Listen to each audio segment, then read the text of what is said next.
Hello guys, मैं राजेश जहांगीर। बच्चों, आज का हमारा लेक्चर है basic concept of chemistry lecture 2।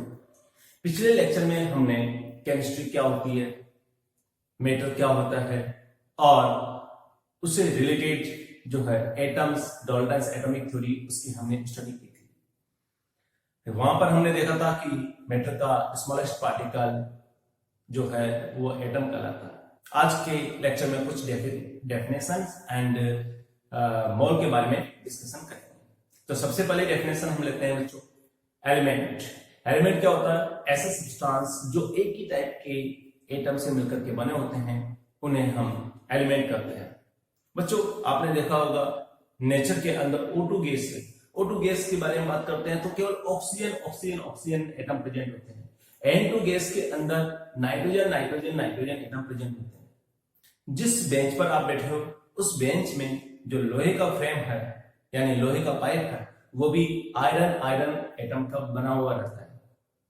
जिस रूम के अंदर आप बैठे हो उस रूम में वायरिंग है, वायरिंग के अंदर कॉपर वायर प्रेजेंट होता है।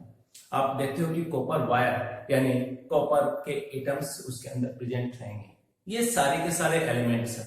तो ऐसे सब्सटेंस जो एक ही टाइप के एटम से मिलकर के बने होते हैं, उन्हें हम एलिमेंट कहते हैं। तो सबसे पहले एलिमेंट की डेफिनेशन लिखते हैं बच्चों। सबसे पहले एलिमेंट्स एलिमेंट्स क्या होता है? Elements substance substance which are made by only one types of particle, one types of atom ही कहूं तो ज्यादा अच्छा रहेगा, are called substance। यानी इन्हें हम क्या करते हैं बच्चों? सब्सटेंस करते हैं। तो क्या करें हम? देखते हैं, ये तो सब्सटेंस है। एग्जांपल लेते हैं, O2 गैस, ये भी क्या बच्चों? Element. Next N2 gas, N2 gas. Third है iron pipe, fourth copper wire, ये सारे के सारे जो सब्सटेंस है वो एक ही टाइप के एटम से मिलकर के बने होते हैं। यानी मैं कहूंगा ये ऑक्सीजन एटम से मिलकर के बना होता है, ये नाइट्रोजन एटम और ये आयरन और ये कॉपर। तो ये जो बच्चों एग्जांपल्स है, ये एलिमेंट के एग्जांपल्स है। नेचर में अब तक 118 टाइप्स के एटम्स जो अवेलेबल है, और आप देखते हो कि मैं कह सकता हूं कि एलिमेंट भी उतने टाइप के होंगे। ठीक है बच्चों, तो यहां पर हम लेते हैं एलिमेंट को रिप्रेजेंट कैसे करते हैं। सबसे पहले उसके बारे में डिस्कशन करते हैं। Element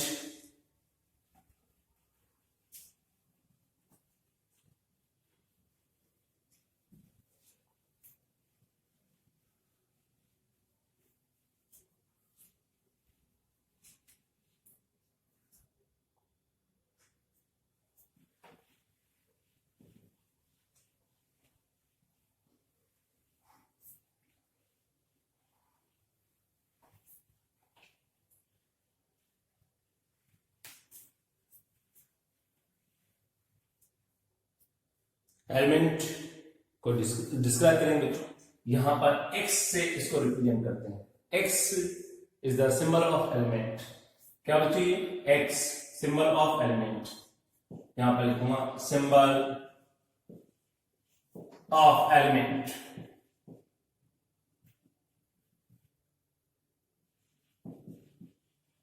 element symbol of element. आपने देखा यहां पर एक्स के ऊपर जो एक तो ए है और ये क्या बच्चों? जेड। जो टॉप पर रहता है सुपरस्क्रिप्ट सबस्क्रिप्ट ऐसे भी कर सकते हैं। जो ए वैल्यू है इसे कहेंगे मास नंबर। क्या कहते हैं बच्चों? Mass number. मास नंबर होता है ये। और जेड क्या होता है बच्चों? इसे कहेंगे एटॉमिक नंबर। एटॉमिक नंबर हम आगे जाके पढ़ेंगे कि जो एटॉमिक नंबर होता है वही नंबर ऑफ प्रोटॉन के इक्वल होता है। तो यहां पर मैं लिख सकता हूं नंबर ऑफ प्रोटॉन्स, लेकिन इसको हम आगे पढ़ेंगे number of protons.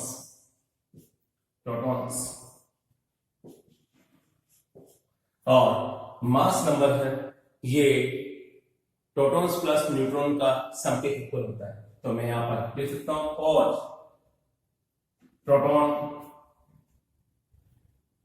Number of proton plus number of neutron, number of proton plus number of neutron, number of neutron, ऐसा कहा जा सकता है। तो बच्चों ये ए है वो मास नंबर को रिप्रेजेंट करता है। जेड क्या है बच्चों, यहां पर अगेन जो नंबर ऑफ प्रोटॉन्स को रिप्रेजेंट करता है, जिसे हम कहेंगे एटॉमिक नंबर, इसे कहेंगे मास नंबर, और ये एलिमेंट का सिंबल है ना। अब हम 1 से लेकर के 30 एलिमेंट्स तक जो एटम है उनके बारे में लिखते हैं, उनका, ठीक है बच्चों। तो यहाँ पर एलिमेंट 1 से 30 तक, ताकि वो आपको याद हो जाए, इसलिए उसको स्टार्ट करना है।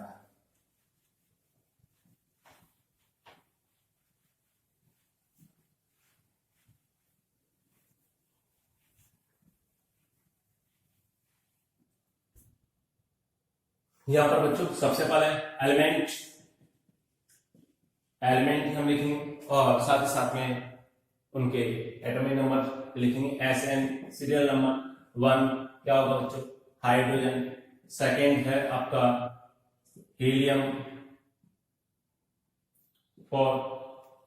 अभी हम एलिमेंट लिखेंगे, मास नंबर की रिक्वायरमेंट होगी तब देखेंगे ना बच्चों। Third lithium, fourth beryllium, 5 boron, 6 carbon, 7 nitrogen, 8 oxygen, fluorine, neon, sodium, magnesium, aluminium, silicon,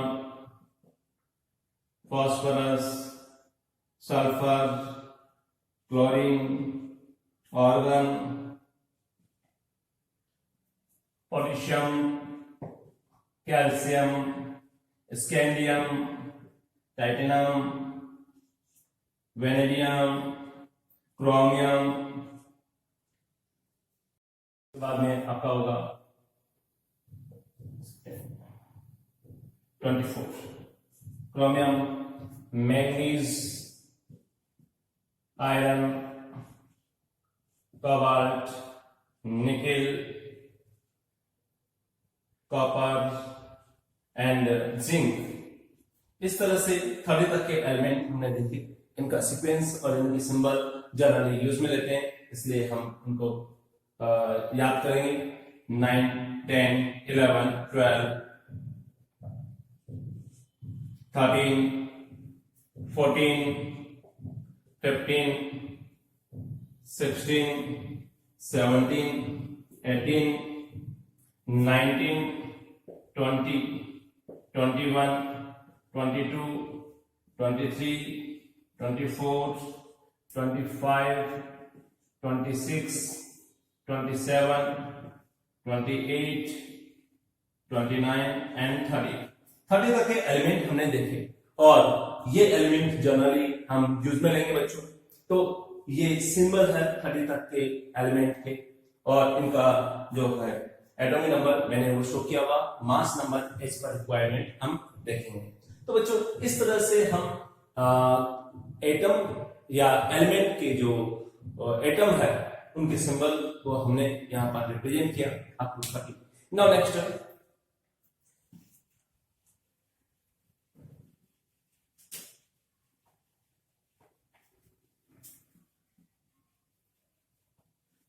compounds क्या होते हैं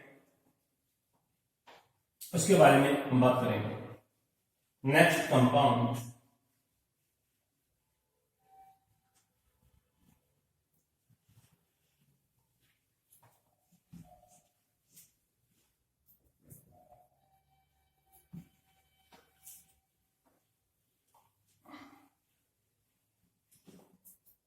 बच्चों कंपाउंड की बात करते हैं।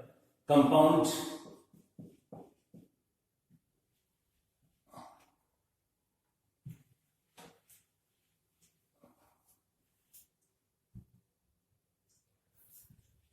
कंपाउंड्स, ऐसे सब्सटेंस जो दो या दो से ज्यादा एटम से मिलकर के बने होते हैं। मतलब मैं कह सकता हूं एक ही टाइप के अगर एटम प्रेजेंट होंगे तो उसे हम एलिमेंट कहेंगे, और एक से ज्यादा टाइप के अगर एटम्स प्रेजेंट है तो बच्चों वहां पर हम कहेंगे कंपाउंड। तो मैं यहां पर लिखूंगा substance which are made by two or more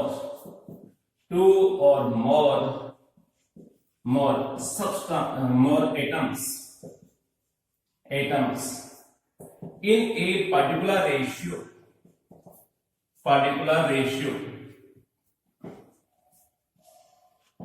is called compound। ये मैंने और आपको बताया कि टू और मोर देन टू एटम्स अगर एक पर्टिकुलर रेशियो में प्रेजेंट है तो ऐसे में बनने वाले जो मटेरियल है, सब्सटेंस है, उसे हम क्या कहेंगे बच्चों? कंपाउंड करते हैं। अगर ये रेशियो डिफरेंट हो जाता है, यानी अगर एटम्स दो या दो से ज्यादा एटम्स वाले सब्सटेंस या एटम्स एक पर्टिकुलर रेशियो में नहीं रहते हैं, उनका रेशियो बार बार चेंज होता रहता है, तो उसे हम मिक्सचर कहेंगे, उससे कंपाउंड नहीं कर सकते। लेकिन अगर मान लीजिए उसका कंपोजिशन फिक्स कर दिया जाए, यानी मैं ऐसा कर सकता हूं कि उनका रेशियो फिक्स कर दिया जाए, तो ऐसी सिचुएशन में हम उसे कंपाउंड कहेंगे। ठीक है, तो बच्चों यहाँ पर कंपाउंड की डेफिनेशन मैंने लिखी। एग्जांपल है H2O। आपने देखा वाटर में हाइड्रोजन एंड ऑक्सीजन 2:1 में ही हमेशा प्रेजेंट रहेंगे। किसमें रहेंगे बच्चों? 2:1। नाउ CO2 की मैं बात करता हूं, कितने एटम्स है? 2 एटम्स है। कौन कौन से? Carbon and oxygen. तो यहां पर मैं कहूंगा 1:2 में प्रेजेंट रहेगा। नेक्स्ट है ammonia NH3। Nitrogen and hydrogen कितने रेशियो में प्रेजेंट रहेगा? 1:3 में ही प्रेजेंट रहेगा। तो मैं इसे कंपाउंड कहूंगा, इसे भी कंपाउंड कहूंगा, इसे भी कंपाउंड कहूंगा।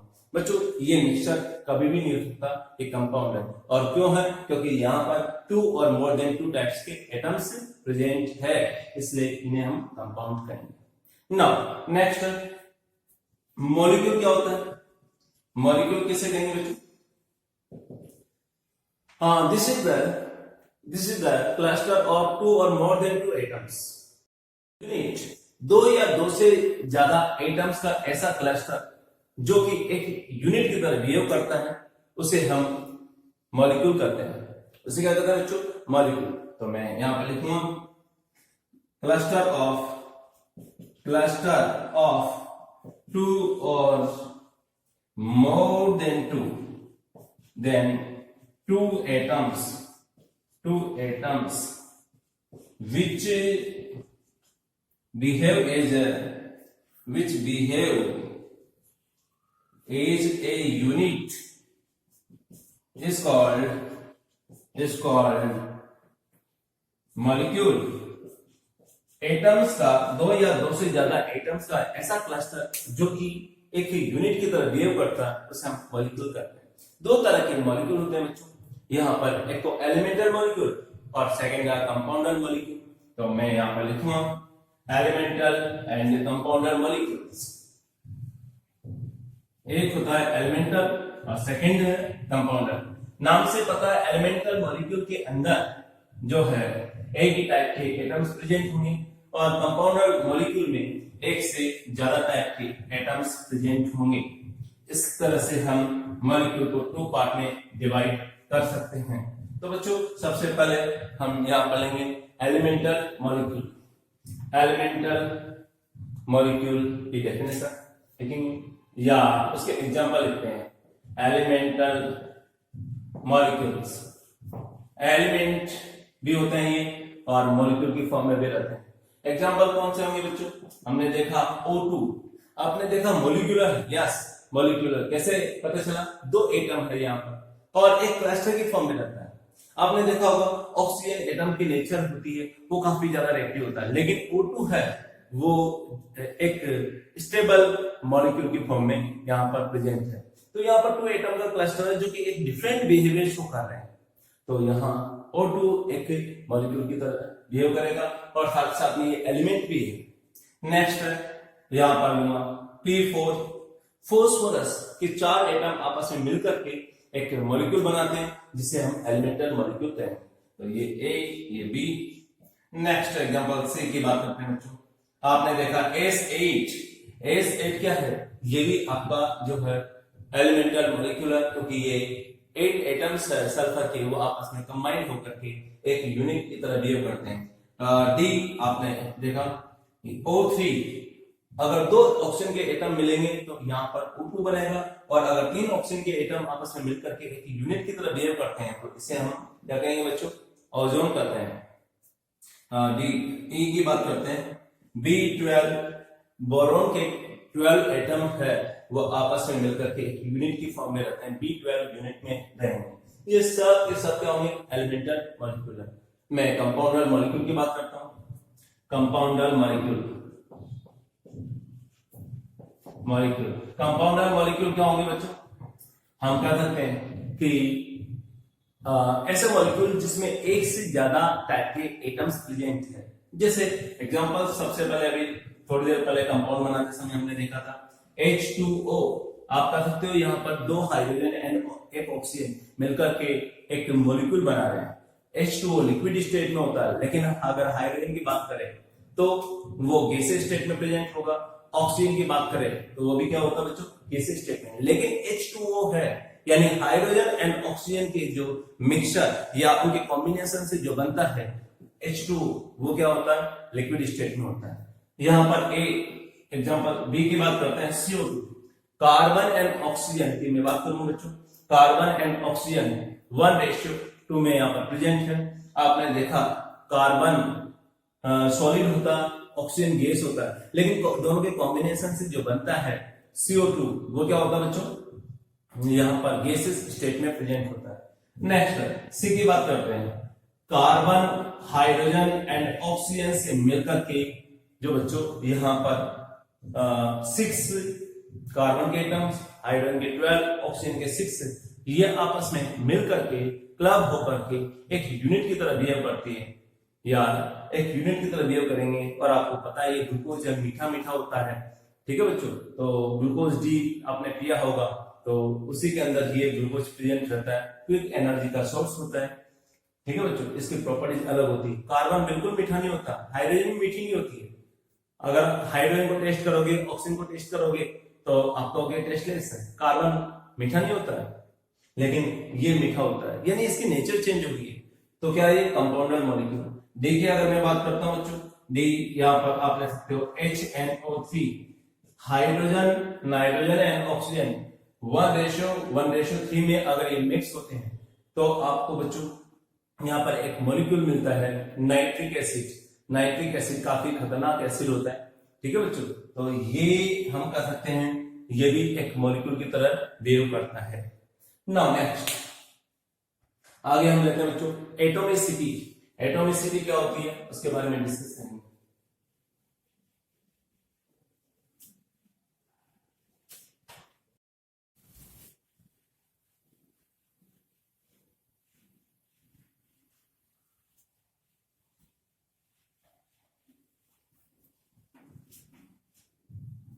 एटॉमिसिटी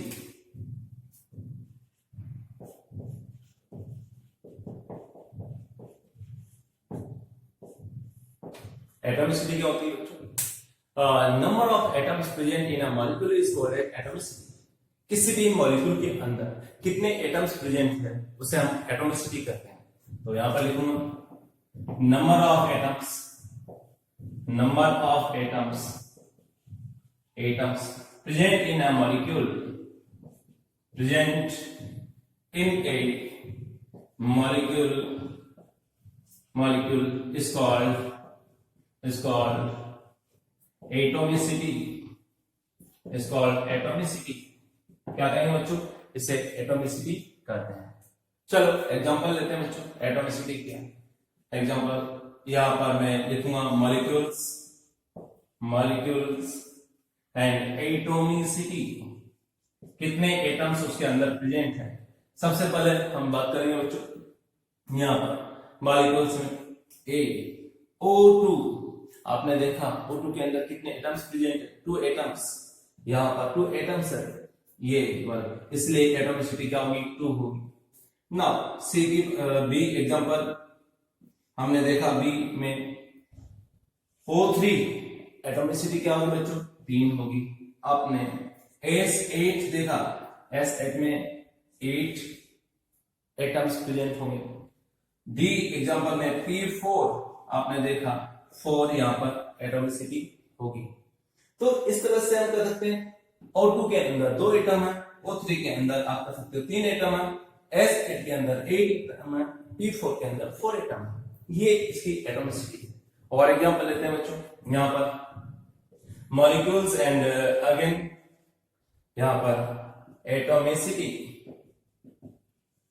मॉलिक्यूल्स एंड एटॉमिसिटी बच्चों क्या होगा, यहां पर लेते हैं C60 जिसे हम बकमिन्स्टर फुलर के बेसिस पर फ्लोरीन कहते हैं। C60 फ्लोरीन का फॉर्मूला है। यहां पर एटॉमिसिटी होगी 60 जो कार्बन एटम एक दूसरे के साथ में जो कनेक्टेड रहते हैं और एक बक्की बॉल लाइक स्ट्रक्चर बनाते हैं, ठीक है बच्चों, तो इसलिए 60 होगा। क्या एलिमेंट के अंदर ही एटॉमिसिटी चेक करेंगे, क्या मॉलिक्यूल के अंदर चेक नहीं करेंगे बच्चों? एटॉमिसिटी मॉलिक्यूल के अंदर भी चेक की जाती है। जैसे मैं बात करूंगा H2O, आपने देखा H2O में एटॉमिसिटी कितनी होगी, 2 हाइड्रोजन एंड 1 ऑक्सीजन, कितना होगा 3। यहाँ पर CO2 की मैं बात करूंगा बच्चों, इसमें कितना होंगे 1 कार्बन 2 ऑक्सीजन, यहाँ पर 3 होगा। क्या आप कुछ और रख सकते हो? यस, हम यहाँ पर लिखेंगे बच्चों H2O2 ऑक्सीजन के अंदर, यहाँ पर ऑक्सीजन के 2 एटम है, हाइड्रोजन के 2 एटम है, तो क्या होगा 4। मैं ऐसा भी कर सकता हूं, यहां पर देखिए बच्चों, नेक्स्ट 1-2 एग्जांपल और लेते हैं एटॉमिसिटी के। अभी थोड़ी देर पहले ग्लूकोज के बारे में मैंने डिस्कस किया था।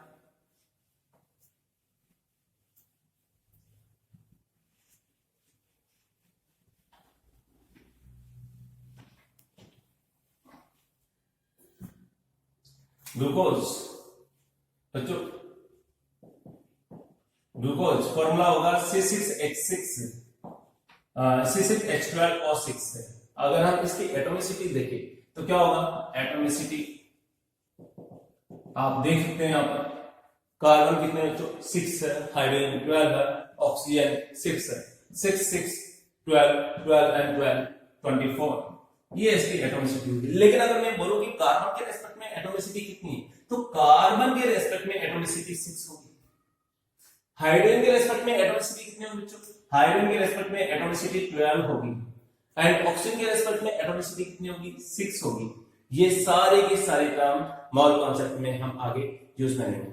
एक एग्जांपल और लेते हैं, यहां पर C12H22O11, दिस इज सुक्रोज।